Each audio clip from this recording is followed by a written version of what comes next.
Hello JEE aspirants. चलो आज हम पी ब्लॉक एलिमेंट्स को मिलकर कॉन्कर करते हैं।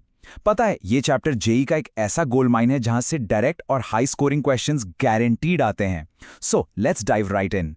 तो चलो एक एक बहुत ही इंटरेस्टिंग सवाल से शुरू करते हैं। देखो, पीरियोडिक टेबल में रूल के हिसाब से क्या होता है? जब हम ग्रुप में नीचे जाते हैं तो साइज बढ़ता है, सिंपल। तो एल्यूमिनियम के नीचे आता है गैलियम, तो गैलियम का साइज बड़ा होना चाहिए, है ना? बट सरप्राइज, गैलियम का साइज एक्चुअली एल्यूमिनियम से छोटा होता है। ऐसा क्यों? ये दोस्तों जेरी का एक फेवरेट कंसेप्चुअल ट्रैप है और इसका रीजन आज हम बिल्कुल क्रिस्टल क्लियर कर लेंगे। तो शुरू करते हैं ग्रुप 13 से, यानी बोरॉन फैमिली से, और इसके इंपॉर्टेंट ट्रेंड्स देखते हैं। तो ग्रुप 13 के एलिमेंट्स को सीक्वेंस में याद कैसे रखें? इसके लिए एक बहुत ही पॉपुलर ट्रिक है। देखो, बैंगन, आलू, गाजर, इंथेला, यानी बोरॉन, एल्यूमिनियम, गैलियम, इंडियम और थैलियम। सिंपल है ना? इसको नोट कर लो। अब देखो, जनरल ट्रेंड तो यही कहता है कि ग्रुप में नीचे जाने पर नए शेल्स ऐड होते हैं तो एटॉमिक साइज बढ़ता है। लेकिन यहां एक ट्विस्ट है। एक्चुअल ऑर्डर देखो, बोरॉन सबसे छोटा, उसके बाद गैलियम और फिर आता है एल्यूमिनियम। कुछ अजीब लगा? हां, गैलियम ने एल्यूमिनियम को पीछे छोड़ दिया साइज में। यही वो एक्सेप्शन है जो जेई में सीधा सीधा पूछा जाता है। तो इस गड़बड़ का, इस एनोमली का रीजन क्या है? इसका जवाब इनके इलेक्ट्रॉनिक कॉन्फ़िगरेशन में छुपा है। एल्यूमिनियम का कॉन्फ़िगरेशन देखो, सिंपल, लेकिन गैलियम में 4p इलेक्ट्रॉन के आने से पहले 3d सबशेल में 10d इलेक्ट्रॉन्स भर जाते हैं। और प्रॉब्लम यही है, इन d इलेक्ट्रॉन्स का जो शील्डिंग इफेक्ट होता है ना, वो बहुत ही पुअर, बहुत ही खराब होता है।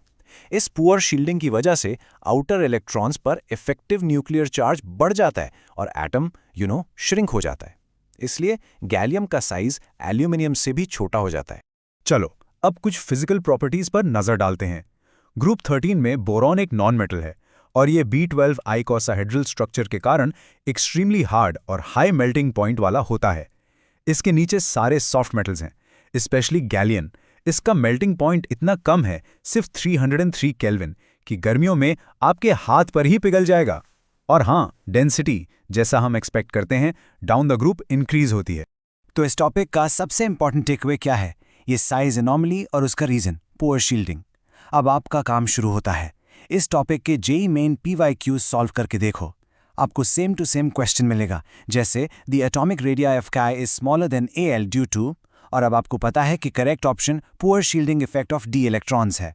इसकी प्रैक्टिस जरूर करना। ओके, आगे बढ़ते हैं। अब हम बात करेंगे बोरॉन के दो सबसे इंपॉर्टेंट कंपाउंड्स की, जहां से जेई में क्वेश्चंस पक्का आते हैं, डाइबोरेन और एल्यूमिनेट। सबसे पहले डाइबोरेन यानी B2H6। इसका स्ट्रक्चर बहुत यूनिक है, बहुत स्पेशल है। इसमें देखो, दो तरह के हाइड्रोजन एटम्स हैं, 4 टर्मिनल हाइड्रोजन्स जो साइड में है और 2 ब्रिजिंग हाइड्रोजन्स जो ब्रिज बना रहे हैं।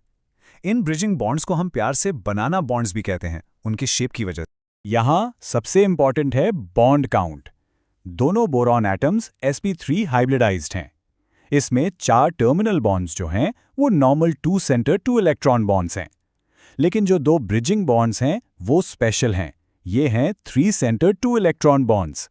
ये बॉन्ड काउंट डायरेक्ट क्वेश्चन है। इसके अलावा याद रखो, मॉलिक्यूल नॉन प्लेनर है, नॉन पोलर और एक इलेक्ट्रॉन डेफिशिएंट कंपाउंड है। इसकी प्रेपरेशन भी इंपॉर्टेंट है। लैब में हम सोडियम बोरोहाइड्राइड को आयोडीन से रिएक्ट करके B2H6 बनाते हैं, और अगर इंडस्ट्रियल स्केल पर बनाना हो तो सोडियम हाइड्राइड को BF3 के साथ हाई टेम्परेचर पर रिएक्ट किया जाता है। तो डाइबोरेन का कोर कॉन्सेप्ट क्या हुआ? इसके स्पेशल बॉन्ड्स। इस कॉन्सेप्ट पर बेस्ड जेई मेन PYQs जरूर सॉल्व करना। एक बहुत ही कॉमन क्वेश्चन है, the number of 3C-2e and 2C-2e bonds in diborane are respectively. Answer simple है, 2 and 4। ऐसे क्वेश्चन से मार्क्स स्कोर करना बहुत आसान हो जाता है। चलिए अब आगे बढ़ते हैं ग्रुप 14 पर, यानी कार्बन फैमिली पर। आप जानते ही हैं, कार्बन की एक यूनिक प्रॉपर्टी इस ग्रुप को केमिस्ट्री का एकदम सुपरस्टार बना देती है। ग्रुप 14 को याद रखने का ट्रिक है का-सी-गे-सन प्लमर, यानी कार्बन, सिलिकॉन, जर्मेनियम, टिन और लेड। इस ग्रुप की सबसे इंपॉर्टेंट प्रॉपर्टी है कैटेनेशन, यानी एटम्स का आपस में जुड़कर लंबी चेन्स बनाना। कार्बन में ये कैटेनेशन सबसे ज्यादा होती है क्योंकि CC बॉन्ड एनर्जी बहुत स्ट्रांग होती है। जैसे जैसे हम ग्रुप में नीचे जाते हैं, साइज बढ़ता है, बॉन्ड एनर्जी कम होती है और कैटेनेशन की टेंडेंसी भी घट जाती है। अब देखो, कार्बन तो ऑर्गेनिक केमिस्ट्री का किंग है, उसकी तो बात ही अलग है। लेकिन पी ब्लॉक में जेई का फोकस रहता है सिलिकॉन के कंपाउंड्स पर, तो हम भी अब सिलिकॉन, सिलिका और सिलिकॉन्स को ही समझेंगे। ये स्लाइड कार्बन और सिलिकॉन का फंडामेंटल डिफरेंस एकदम साफ दिखा रही है। लेफ्ट में देखो, कार्बन का साइज छोटा है, इसलिए वो ऑक्सीजन के साथ आराम से पी पाई डबल बॉन्ड बना लेता है, जैसा CO2 मॉलिक्यूल में होता है। लेकिन राइट साइड देखो, सिलिकॉन का साइज बड़ा है, इसलिए वो ऐसा स्टेबल पाई बॉन्ड नहीं बना पाता। तो वो क्या करता है? वो ऑक्सीजन के साथ सिंगल बॉन्ड्स का एक जायंट 3D नेटवर्क बनाता है। यही रीजन है कि CO2 एक गैस है, जबकि SiO2 यानी सिलिका एक हाई मेल्टिंग सॉलिड है। और इसी COSI लिंकेज से बनते हैं सिलिकॉन्स। ये स्पेशल पॉलिमर्स हैं जिनका बैकबोन तो COSI का ही होता है, लेकिन इन पर ऑर्गेनिक ग्रुप्स भी लगे होते हैं। इनको बनाते कैसे हैं? सब्स्टिट्यूटेड क्लोरोसिलेन्स की हाइड्रोलिसिस से। ओके, अब चलते हैं नेक्स्ट ग्रुप पर, ग्रुप 15, द नाइट्रोजन फैमिली। यहाँ के कॉन्सेप्ट्स भी बहुत हाई यील्ड हैं, तो इन पर ध्यान देना बहुत इंपॉर्टेंट है। इस ग्रुप की जो कॉमन ऑक्सीडेशन स्टेट्स हैं वो है -3, +3 और +5। लेकिन यहाँ एक बहुत इंपॉर्टेंट ट्रेंड है। जैसे जैसे हम ग्रुप में नीचे जाते हैं, नाइट्रोजन से बिस्मथ तक, +5 स्टेट अनस्टेबल हो जाती है और +3 स्टेट स्टेबल हो जाती है। इसका रीजन है star inert pair effect. Simple words में समझो, हेवियर एलिमेंट्स के जो s ऑर्बिटल के 2 इलेक्ट्रॉन्स होते हैं ना, वो लेजी हो जाते हैं, आलसी हो जाते हैं और बॉन्डिंग में पार्टिसिपेट नहीं करते। इसलिए सिर्फ p इलेक्ट्रॉन्स ही रिएक्ट करते हैं, जिससे +3 स्टेट आती है। अब आते हैं अमोनिया की कमर्शियल प्रिपरेशन पर, यानी हेबर्स प्रोसेस। रिएक्शन है N2 + 3H2 गिव्स 2NH3। ये एक रिवर्सिबल और एक्सोथर्मिक रिएक्शन है। तो ली चैटलियर्स प्रिंसिपल के अकॉर्डिंग हाई यील्ड के लिए हमें क्या चाहिए? लो टेम्परेचर और हाई प्रेशर। कैटलिस्ट यूज होता है आयरन और प्रमोटर होता है मोलिब्डेनम। सारी कंडीशंस डायरेक्ट एग्जाम में पूछी जाती हैं, so remember them. Nitrate ion का कंफर्मेटरी टेस्ट है ब्राउन रिंग टेस्ट।